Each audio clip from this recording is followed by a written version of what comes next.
বিসমিল্লাহির রহমানির রহিম। সুম্মা আফাওনা আনকুম মিন বাদি যালিকা লাআল্লাকুম তাশকুরুন। وَإِذَا آتَيْنَا مُوسَى الْكِتَابَ وَالْفُرْقَانَ لَعَلَّكُمْ تَهْتَدُونَ. وَإِذْ قَالَ مُوسَى لِقَوْمِهِ يَا قَوْمِ إِنَّكُمْ ظَلَمْتُمْ أَنفُسَكُمْ بِاتِّخَاذِكُمُ الْعِجْلَ فَتُوبُوا إِلَى بَارِئِكُمْ فَاقْتُلُوا أَنفُسَكُمْ ذَلِكُمْ خَيْرٌ لَكُمْ عِندَ بَارِئِكُمْ فَتَابَ عَلَيْكُمْ إِنَّهُ هُوَ التَّوَّابُ الرَّحِيمُ.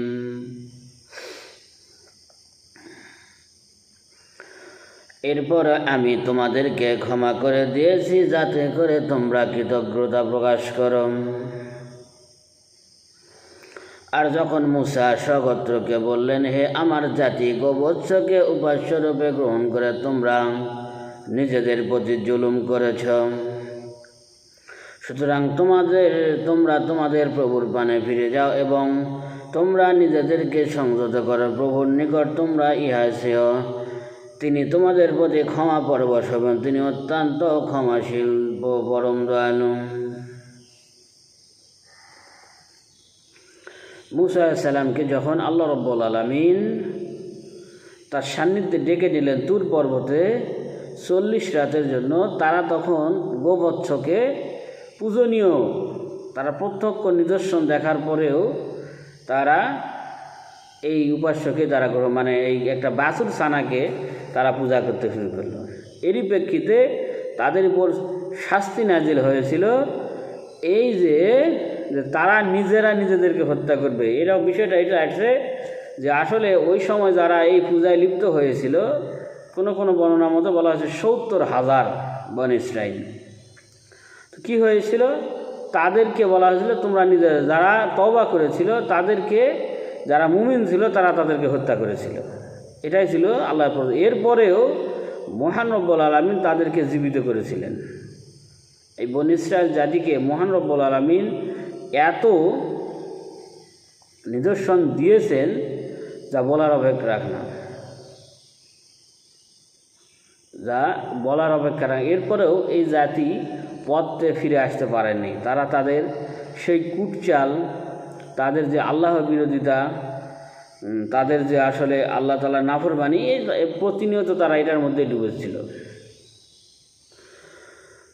তারা প্রত্যক্ষ নিদর্শন, এই জন্য এই জাতির একটা ঘটনা আছে, পরবর্তীতে আসবে। এই জাতিকে যখন মহান রব্বুল আলামিন এই শাস্তি থেকেও বাঁচায় দিলেন, এবং তারা মূসা আলাইহিস সালামকে দাবি করেছিল যে আমরা আল্লাহকে সশদকে দেখতে চাই। তো মূসা বললেন যে আসলে তোমরা এটা পারবে না। তাদের জোর পীড়াপিড়িতে তিনি তার গর্ত থেকে তৎকালীন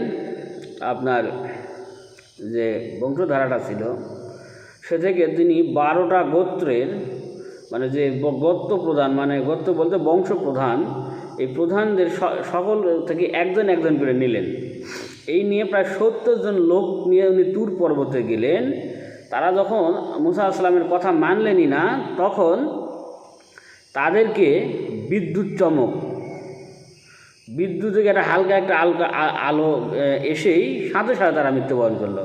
এখন মূসা আলাইহিস সালাম বিপদে পড়ে, ইয়া আল্লাহ, এদেরকে যদি আপনি জীবিত না করেন, এদের জাতির লোকেরা আমাকে তো হত্যা করবে। তারা তো বলবে যে আমি এদেরকে নিয়ে গিয়ে হত্যা করি, অতএব আপনি তাদেরকে জীবিত। আল্লাহ রাব্বুল এখানে এই জন্য বলেছেন যে তোমরা সেই অনুগ্রহ কথাও স্মরণ করো যখন আমি তোমাদের মৃত্যুর পরেও তোমাদেরকে জীবিত করেছিলাম। তোমাদের মৃত্যুর পরও আবার পুনরায়, দুনিয়াতে তো এটা সম্ভব নয় মহান আল্লাহ চাইলে সম্ভব, কিন্তু বর্তমান সময়ে সম্ভব নয়।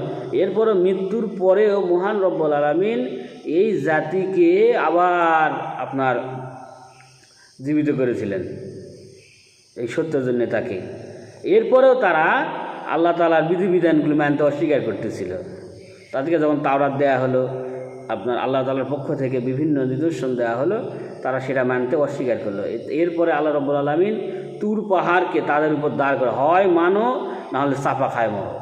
এই তুর পর্বতকে তাদের উপরে মহান রব্বুল আলামিন আপনার দাঁড় করিয়েছিলেন এবং বলেছিলেন, যদি তোমাদের মানে ইচ্ছে হয় এটা মানো, আর না হলে তোমাদেরকে চাপা দিয়ে মারা হবে। এই ভয়ে তারা ওই সময় তাওরাত মেনেছিল। তো আল্লাহ আমাদেরকে কোরআন সুন্নাহ বোঝার তৌফিক দান করুক। আরেকটা বিষয়, আপনারা যারা আমার ভিডিও দেখেন, আসলে আমি সকালে একটা আপনার কোরআনের আয়াত দিই আপনাদেরকে জানার জন্য। আপনারা যদি এগুলো পর্যবেক্ষণ করেন, দেখেন, আপনারা অনেক কিছু জানতে পারবেন।